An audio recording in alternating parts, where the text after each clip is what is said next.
Hey guys, it's Crystal Laura, and this is a Samsung Galaxy S7 and S7 Edge versus the Nexus 6P.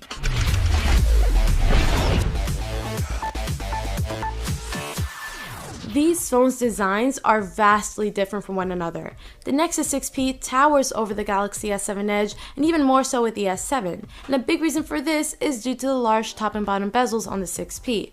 It makes for a much more tougher time with one-handed operation. All three devices are beautiful, offering aluminum frames, although this aluminum continues onto the back of the Nexus 6P, while on the S7 and S7 Edge, it ends to meet a Gorilla Glass 4 backing. It looks very nice with the light reflecting off, and this glass curves near the frame to make for a great feel in the hand. Although after a while, fingerprints will accumulate, ruining the phone's beauty and also making it pretty slippery. But Gorilla Glass 4 is pretty strong and will hold up against minor drops and scratches. The Nexus 6P's aluminum housing looks just as beautiful in its own unique way. It's a very smooth texture, but it's nowhere near as slippery as the Galaxy phones. On this silver model here, fingerprints never show up, which makes this phone always nice to look at. But it can scratch pretty easily though. Now, probably the biggest story here is the curved display on the S7 Edge. It does serve some useful features, but it's mostly there for aesthetics, and this design feature alone is definitely going to turn a lot more heads than the 6P's design. The way this curved glass reflects light and gives an illusion of a bezel-less display makes the S7 Edge, in my opinion, the best designed phone on the market. Even without the curved display on the standard S7, the thin bezels and minimal reflective backing still has the 6P beat. There's going to be a perfect size phone for anyone here, and like I said, the Nexus 6P offers a large 5.7-inch screen, while the S7 Edge sports a 5.5-inch one, and the S7 is the smallest of the bunch at 5.1 inches. But that's really where the differences end. Both displays here are AMOLED ones with Quad HD resolutions, and in fact, the Nexus 6P's display was supplied by Samsung last year, so both displays are going to look very similar to each other. The Nexus 6P's display is slightly warmer, just barely, but the main difference is brightness, where the Galaxy phones outperform the 6P's by miles. But quality-wise, all three displays are beautiful with very punchy colors. Of course, you have the curved edges of the screen on the S7 Edge, which creates this cool effect when moving apps around or watching videos. When moving from an S7 Edge to a Nexus 6P, and even the standard S7, I suddenly was aware of how far away the display actually sits beneath the glass. All three displays here are beautiful, like I said, with the only big differences being the actual sizes of the screen. Big movie watchers or YouTube viewers are going to love the larger displays on the 6P and S7 Edge, while some may just prefer the one-handed use of the S7. Remember how I was saying the Nexus 6P's top and bottom bezels are pretty large, making this a much bigger phone than your typical 5.7-inch phone?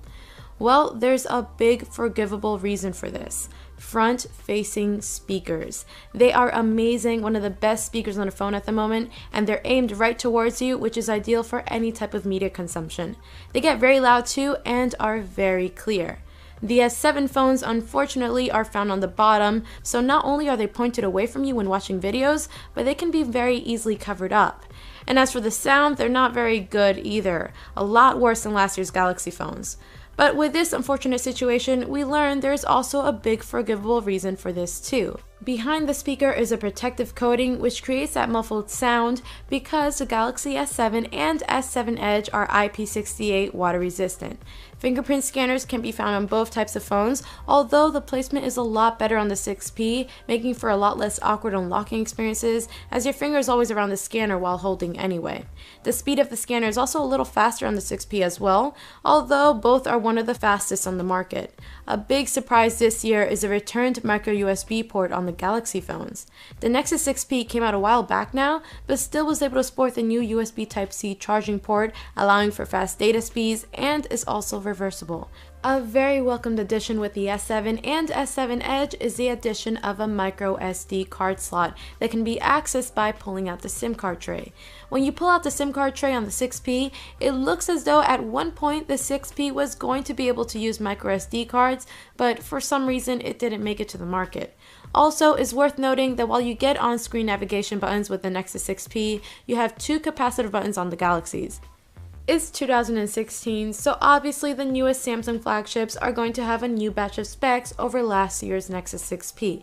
And yes, both the S7 and S7 Edge have identical processing power. Internally, the only difference between the S7 and S7 Edge is battery capacity. The S7 Edge is to offer a larger battery thanks to its extra thickness at a very large 3,600 milliamps. The 6P's battery is nothing to laugh at either though, at 3,450 milliamps. Although with the S7 being a tad thicker than its curved sibling, it's still a much smaller phone, having the smallest battery of the group at only 3,000 milliamps. Battery life is really good on each device, but for me, and probably most users, the Galaxy S7 Edge will last the longest.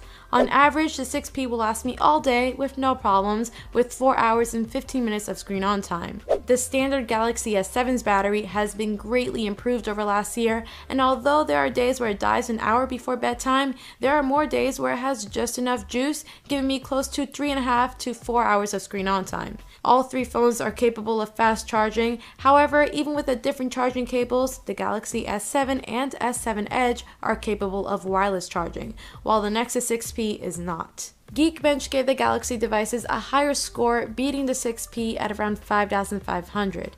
AnTuTu also has the Samsung devices beating the 6P by a large margin at a score of about 130,000, which is pretty crazy. Although the Nexus 6P is running an unaltered version of Android, the S7 and S7 Edge's faster processing package allows for apps to open and load faster than the 6P's every time without fail. Another area where these phones couldn't be any more different is their software. The Nexus lineup's reason for existence is to showcase Google's latest version of Android without any skins or tweaks. It's a 100% stock Android experience the way Google likes it. And with that on the Nexus 6P, you'll get the latest software updates immediately from Google the day they are released. However, with the Galaxy phones, you'll have to wait usually around a year for these updates to be released. But aside from this though, both phones are running Android Marshmallow. However, we have lots of different design choices and features. The Nexus 6P offers a lot of material design elements like the pull down notification shade where you swipe down once to view notifications and again to expand shortcuts. The recent app screens are very similar to each other, although the Galaxy S7 shows more of the apps and offers a dual window mode. But later this year, we Nexus 6P owners will be able to do just the same the day Android N is released.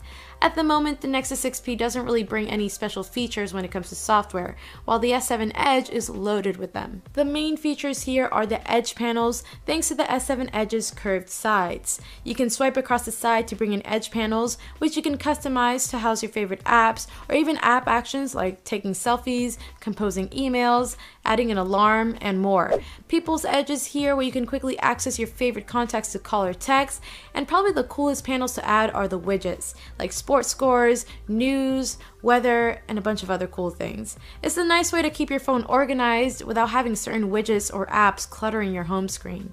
Always on display is another feature found in this year's Galaxy phones, where even when your Galaxy S7 or S7 Edge's screen is off, a portion will stay on showing you the time, date, or calendar.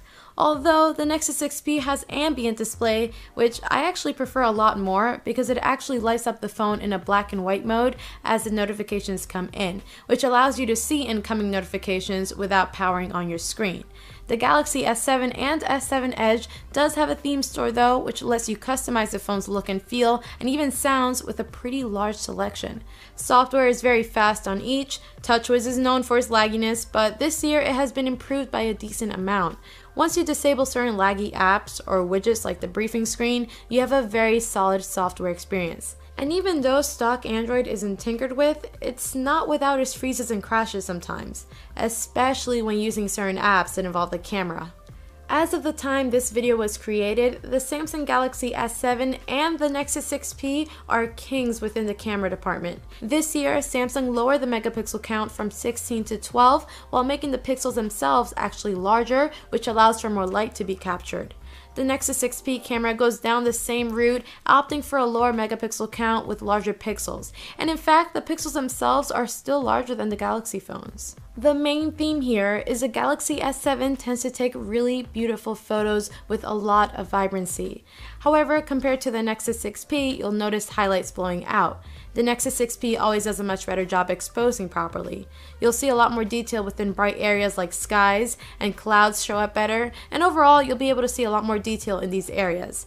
But this does sometimes make for a darker overall image, and even though you have more detail in the highlights, you'll lose them in the shadows. The S7 has more post-processing sharpening going on as well, which helps make for a crisper image.